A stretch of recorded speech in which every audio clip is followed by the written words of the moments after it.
left Kentucky back in '49 and went to Detroit working on assembly line. The first year they had me putting wheels on Cadillacs. Every day I'd watch them beauties roll by, and sometimes I'd hang my head and cry, 'cause I always wanted me one that was long and black.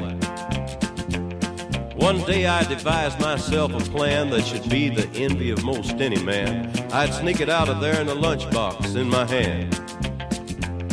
Now getting caught meant getting fired, but I figured I'd have it all by the time I retired. I'd have me a car worth at least $100 grand. I'd get it one piece at a time, and it wouldn't cost me a dime. You'll know it's me when I come through your town. I'm gonna ride around in style, I'm gonna drive everybody wild, 'cause I'll have the only one there is around. So the very next day when I punched in with my big lunchbox and with help from my friend, I left that day with a lunchbox full of gears. I've never considered myself a thief, but GM wouldn't miss just one little piece, especially if I strung it out over several years. The first day I got me a fuel pump, and the next day I got me an engine and a trunk. Then I got me a transmission and all the chrome. The little things I could get in my big lunchbox, like nuts and bolts and all four shocks, but the big stuff we snuck out my buddy's mobile home.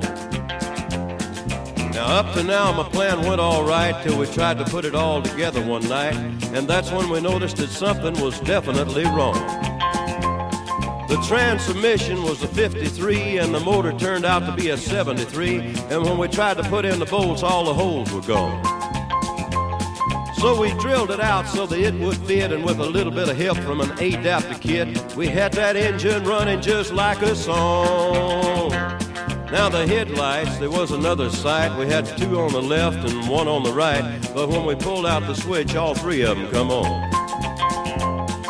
The back end looked kind of funny too, but we put it together, and when we got through, well, that's when we noticed that we only had one tail fin.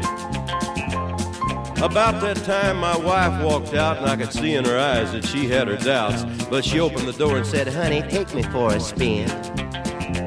So we drove uptown just to get the tags, and I headed to ride on down Main Drag. I could hear everybody laughing for blocks around.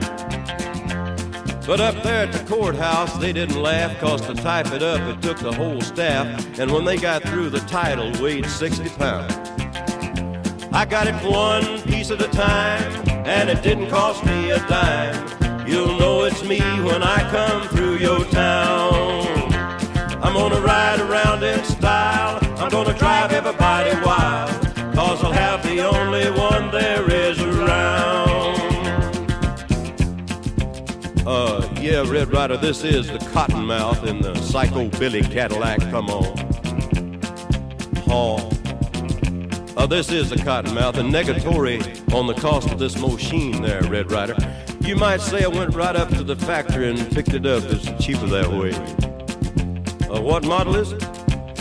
Well, it's a 49, 50, 51, 52, 53, 54, 55, 56, 57, 58, 59 automobile. It's a 60, 61, 62, 63, 64, 65, 66, 67, 68, 69.